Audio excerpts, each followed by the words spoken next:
ታዳኟ ልዕልት። ደራሲ ሲድኒ ሼልደን፣ ተርጓሚ ፋሲካ ግዛው። ክፍል 3።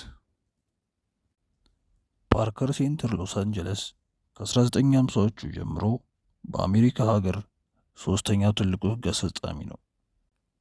ስሙም መግነን የጀመረው ከ1960 ቴሌቪዥን ፕሮግራም ጋር በተያያዘ ሲሆን ወንጀልን ለመመርመር ደግሞ ዓለም ያፈራቻቸውን የቴክኖሎጂ ውጤቶች ይጠቀማል። የመርማሪዎቹ ቢሮ በኮምፒውተር የተሞላ ሲሆን ግምጃ ቤቶቹ በተለያዩ መሳሪያዎች ታጭቀዋል። እንዳለመታደል መርማሪ ዳኒ ማጉዌር ለቦታው አዲስ ስለሆነ ስለ እያንዳንዱ ዕቃ አያውቅም። የጃክሰንን ግድያ የሚያጣራው የ6 ሰዎች የምርመራ ውጤት ምንም ውጤት አላመጣም። በተሰቀለው ነጭ ሰሌዳ ጎን በመቆም ብዕሩን እያንቀሳቀሰ ጌጥ፣ ስዕል፣ ኢንሹራንስ፣ የድምፅ መጥሪያ ጠላት ወዘተ ዘረዘረ በነጩ ሰሌዳ ላይ። ለእኔስ ምን ትለኛለህ?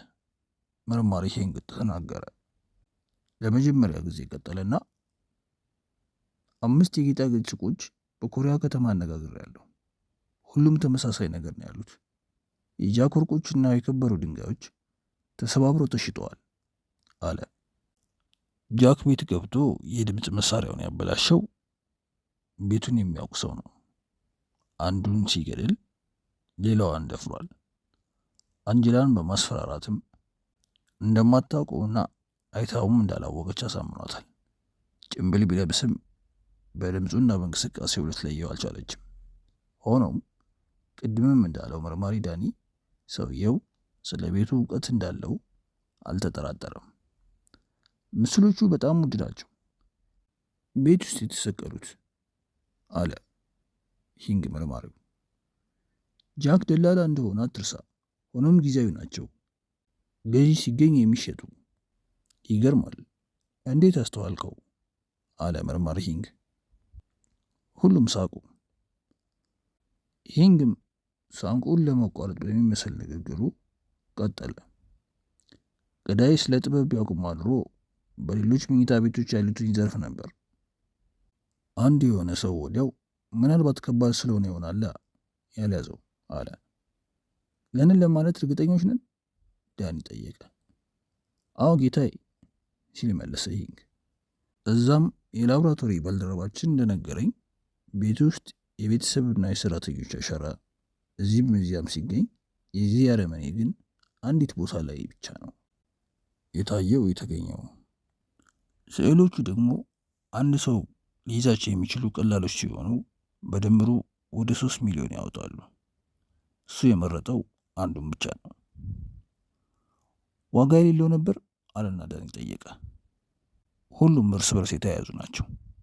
የተወሰደው ምናልባት የሚሊዮን ዋጋ አለው። ለዝርዝር ትንታኔው ደግሞ ዛሬ በቬኒስ ባህር ዳር አንድ ኤክስፐርት ቀጥሬያለሁ አለና ንግግሩን አቆመ። መልካም አለ ዳኒ። ሌላስ? ጠየቀ አንድ ባንድ እየቃኛቸው። ሁሉም የቡድኑ አባላት የደረሱበትን ደረጃ አንድ ባንድ አስረዱ። ጥንዶቹ የታሰሩበት ገመድም በስፖርት ትጥቅ ሱቆች መሸጫ ሱቆች እንደሚገኝ ታውቋል። ሆኖም ደምና የዘር ፍሬው ከየትኛውም በመረጃ ማዕከሉ ካለ ጋር መመሳሰል አልቻለም። ስለ ጃክ ቅድመ ህይወት ምን የምታውቁት አለ? ለስራችን የሚረዳ። ለዚህ ግልጽ መልሱ አይ ሲሆን የንግድ እንቅስቃሴው ደግሞ ሁሉንም የሚያውቀው እጅግ በጣም ከባድ ሰው ነበር። ሌላው የኤፒዲ የፖሊስ አባላትን ገንዘብ ይለግስ እንደነበረ ቅድመ ታሪኩ ይናገራል። አዎ እነዚህ አይነት ነገር እንደሚያደርግ ሰምቻለሁ። ብሩን በልግስና የሚረጭ ሰው ነበር። ሰውየው ጠላት የሌለው ሲሆን የሚቀርብ ቤተሰብም የለውም። ከ25 ዓመት በፊት የፈታት ሚስቱ እንደገና አግብታ ደስተኛ ህይወትን በፍሬንሱ እየመራች ነው። በሩ በድንገት ተከፈተ። ሁሉም ዞረው ሲያዩ የሥራ ባልደረባቸው ጆን ቦልት ነበር። አይናፋር ሲሆን በክፍሉም ውስጥ ገባና ቁራጭ ወረቀት ይዞ ቆመ። ሁሉም ከአንገታቸው ሰገግ እያሉ ለማየት ሞከሩ። የሟች ጠበቃ ነበር መረጃ የለቀቀው። የሊል ሬናልዶ መልስ ዳኒን አቁነጠነጠው። የመርማሪ ሃኒንግ የቅድመ ሕይወት ታሪክ ስለጠበቃው ምንም ውጤት አላስገኘውም። የዳኒ ግን የሆነ ጥርጣሬ ይጭራል። አታጓጓም ቦልት ምንድን ነው የሚለው? ገንዘብ የተባለውን ነገር ለሕፃናት ማሳደጊያ ድርጅት መድበዋለች። ዳኒም ሁሉንም ግን አይደለም። ቦልት ለዳኒ ወረቀቱን እያቀበለ ገንዘብ የተባለው ጌታዬ $4 ሚሊዮን በላይ ነው አለ። ጽሑፉን ሊያነብ በአግራሞት ነበር ለእነሱም ያነበበላቸው። ወርቅ ፈላጊ እንደነበረች አላውቅም፣ እንደዛም እንዳልሆነች ውስጤ ይነግረኛል፣ ውስጤን ደግሞ አምነዋለሁ እያለ ከሰዓታት በኋላ የቤቨርሊ ሂልተን ዋና በር በእጁ ገፋ አደረገ። ዳኒ ከሆስፒታል ስትወጣ አድራሿ እዚህ እንደነበር ተናግራለች። ወደዛ ወደ መጥፎ ስፍራ አልሄድም፣ ዳግም አልሄድም፣ ወደ ሎሞ ቪስታ ጌታዬ አለች። ስሜቴን ሊጎዳኝ ስለሚችል እስከሚሸጥ በዚህ ይቆያለሁ አለች። ሰራተኛውም በአማሩ ዕቃዎች የተዋበውን የአንጀላ ማረፊያ ቤት ለዳኒ ያሳየችው። በባዶ እግሯና በጂንስ ሱሪ እሱን ለማገናኘት ከመኝታ ክፍሏ ወደ ሳሎን አመራች። ወንጀሉ ከተፈጸሙ 2 ሳምንት ሲሆነው ለመጀመሪያ ጊዜ ውበቷን አየላት።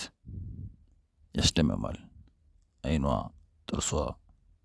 እጇን ለሰላምታ እየዘረጋች ከሙሉ ፈገግታ ጋር ጌታዬ አዲስ ዜና አለ ተያዘ ስትል ጠየቀችው። ምንም የለም ሲላት ፊቷ ላይ የማዘን ስሜት ታየ። እስካሁን ድረስ በምርመራ ላይ ነን አለ። አይዞሽ ማግኘታችን አይቀርም ሲል ለማጽናናት ሞከረ። በወንበሩ ላይ እየተቀመጠች እርሱንም እንዲቀመጥ አደረገችው። ሻይ ደህና እኔ ነኝ ወይስ ቤቱ ሙቀት በጣም ይሰማኛል ሲል አሰበ። ቅር ካላለሽ ስለ ትዳራችሁ አንዳንድ ጥያቄ ላቀርብ ነበር አላት። ስለ ጋብቻችን ሁለታችሁ እንደ አንድ ጥሩ ጋብቻ አድርገን በአእምሮችን ውስጥ ከሳለን ለስራችን ቀላል ስለሚሆን ነው አለ። መልካም ምን ማወቅ ነው የምትፈልገው ስትል ጠየቀች። እንዴት ተዋወቃችሁ ሲል ጠየቀ። በስነ ጥበብ ክፍል ቦታውም በዩሲኤልኤ መለሰች። አይኗን ባያቀረረ ትዝታው መጡባት። ወይኔ እቺ ሴት ትወዷለች ማለት ነው ሲል አሰበ። ዲግሪ ወይም ዲፕሎማ ሳይሆን ንባቡ ስለምወደው ማታ አከታተል ነበር። ይሄ እንግዲህ የሁለተኛ ደረጃ ተማሪ እያለሁ ነው። እንዴት ይህችን የምትመስል ንግስት ራሷን ዝቅ ታደርጋለች ሲል አሰበ። የት ነው ሁለተኛ ደረጃ የተማርሽው ሲል ጠየቃት። በቤቨርሊ። ለምን ጠየቀኝ? እንደው ነው የኛ የመርማሪ ባህሪ ሆነና አለ። በእርግጥ ልክ ነህ አለች። ለማንኛውም ሟች ይመጣ ነበር፣ ለስዕል ኤግዚቢሽን እያይ ነበር ሲል ጠየቃት። በቃ አንድ ጊዜ የአርት ስራ ሲጎበኝ ነው የተግባባ ነው አለች። ዳኒም ይህቺ እንስት ወጣት ምናልባትም አባቷ አሊያም አያቷ ከሚሆን ሰው ጋር በፍቅር መውደቋ እያስደመመው መጣ። ባልሽ ጠላት ነበረው የምታውቂው ሲል ዳኒ ጠየቀ። የለውም አለች በተረጋጋ መንፈስ። እርግጠኛ ነሽ ጠየቀ። በጣም መለሰችና ቀጠለች። ባሌ እኮ በጣም የሚመች ሰው ነው። ከሱ ጋር መጣላት ማለት ከመላእክት ጋር መጋጨት ማለት ነው ብላ አሞገሰች ባሏን። ምንም ጠላት። ዳኒ ለማውጣጣት ታስታውሺ እንደሆነ ባልሽ የሞተ ምሽት የሆነ ነገር ነገርሽኝ ነበር በዚህ ዙሪያ አለና አይኗን ያይጀመር። ብያለሁ? አዎ የሆነ ነገር 10 ትነግሪኝ ነበር።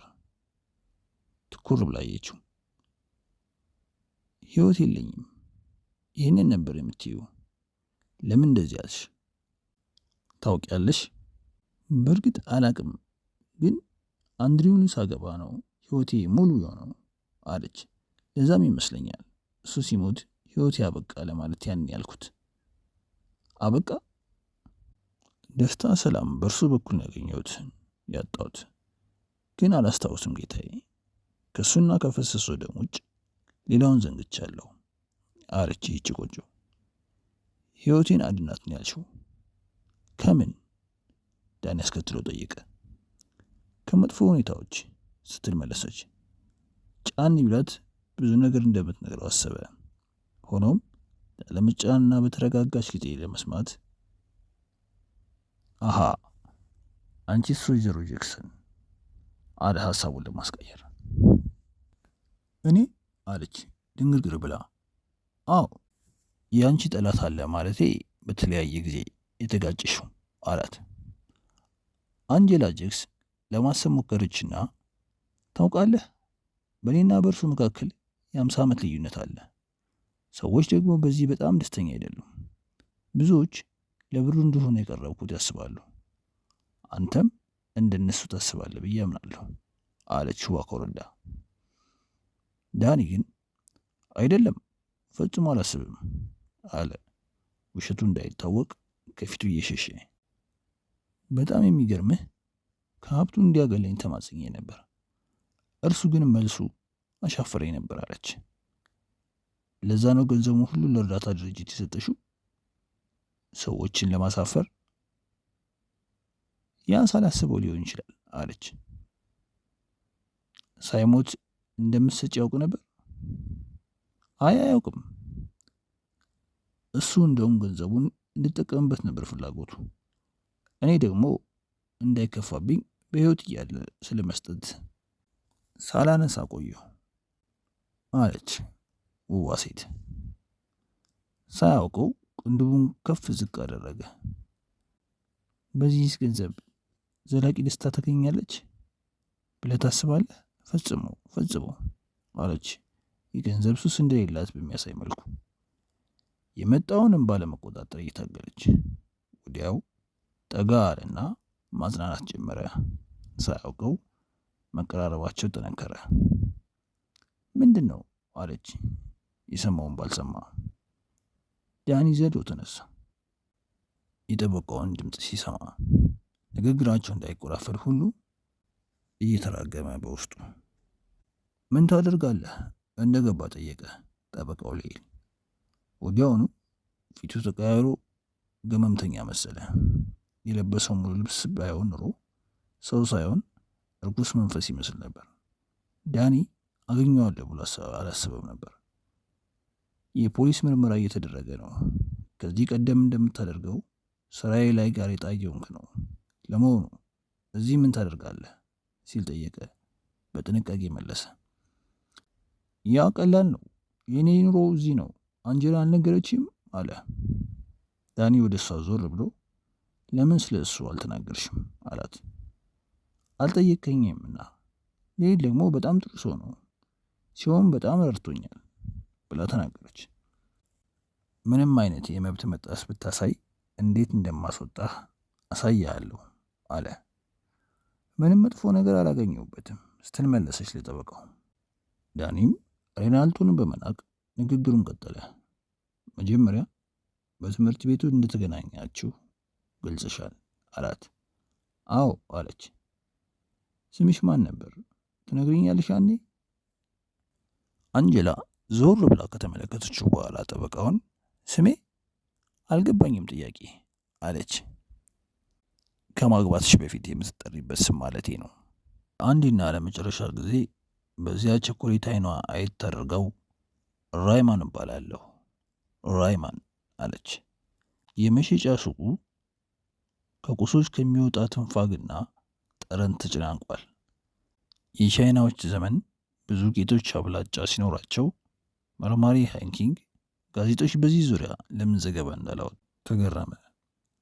ሮጂ ሊንድሬሚየር የሙያው ባለቤት ሲሆን የፖሊሱ መርማሪ ስለ ቅርስ ጉዳይ ሊያወጋው ነበር የተቀጣጠሩት። ከመኪና መንገዱ ትይዩ አንዲት የዚሁ ዕቃ መሸጫ ሱቅ አለው። ቦታው በቬነስ መንገዶች በሚበዙበት ስፍራ ሲሆን ባህሩና የባህሩ ዳርቻ ደግሞ መስህብ ፈጥሯል። ከሱቁ አጠገብ ለዘመናት ትውልድን ያስቆጠረ ጥንታዊት ቤት ይታያል። በኬሻ መልክ የተሰራ የቬነስ የባህር ዳርቻ ይባላል። ለዘመናት የዘለቀ ነው ስሙ። አንዱን እንኳን በእጅ አላስገባም። የጃክሰንን የኢንሹራንስ ወረቀት እያየ መርማሪው ከቦርሳው $2 አወጣና እጁ ላይ አስቀመጠ። በሲጋራ የበለዙ ጣቶች በአምሳዎቹ የዕድሜ ክልል እንደሆነ ያስታውቃል። ሰውየው ግን አሻፈረኝ አለ 100 በማለት 60 ለማንም አልናገርም። ስምምነት። ሽማግሌው ኪሱ በመጨመር ፎቶውን ለመርማሪው አስረከበ። ስለዚህ አለ መርማሪው፣ የጃክሰን የተለያዩ ጥንታዊ ስዕሎች በገበያ አይታቸዋል? ጠይቀ ወደ ዋናው ጉዳይ እየገባ። አይ መለሰ።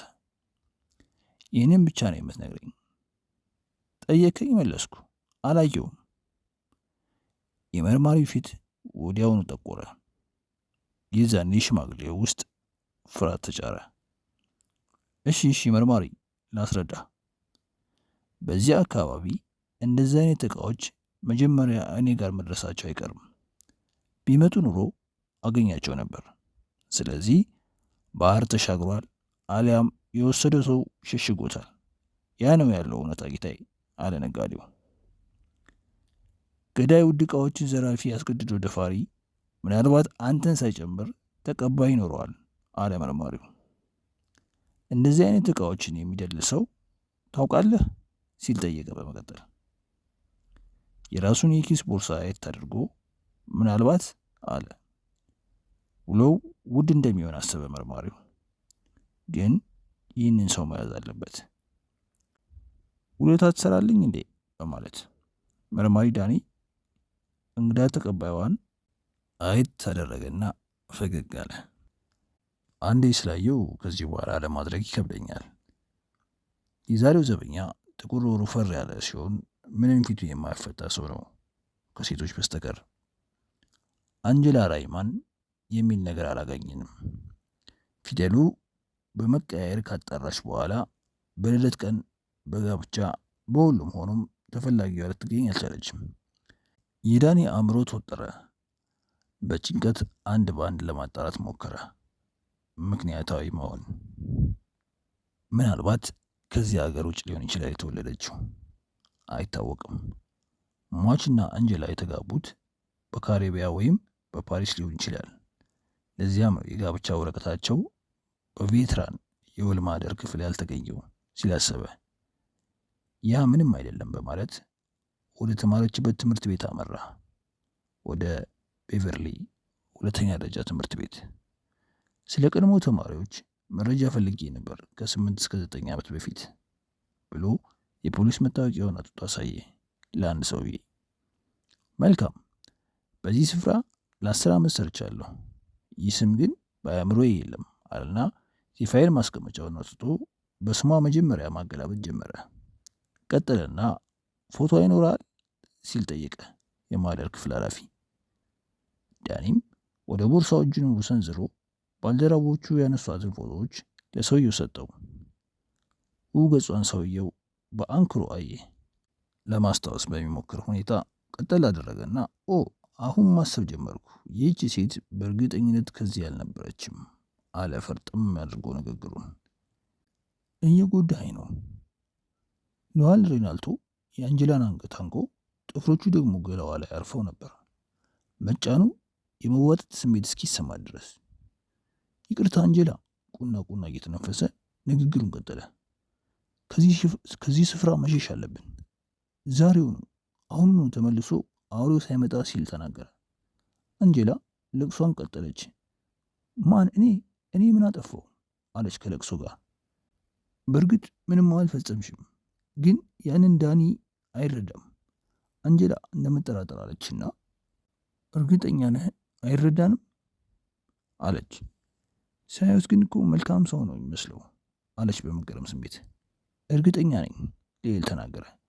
ልብሷን መያዣ የሆናት ዘንድ ቦርሳዋ እያቀበላት ፍጠኝ፣ ጊዜ የለንም አላት። መርማሪ ዳኒ አምሽቶ ስለተኛ በጠዋት ስለተነሳ የመደበት ስሜት ተሰማው። እንቅልፉን አልጨረሰምና እየተበሳጨ ተነሳ። አንጀላ ዋሽተዋለች። ስለ ስሟ ትምህርት ቤቷ የተናገረችው መረጃ ሐሰት ነበር። ሌላ ሱሽት ሲል አሰበ። ለምንስ?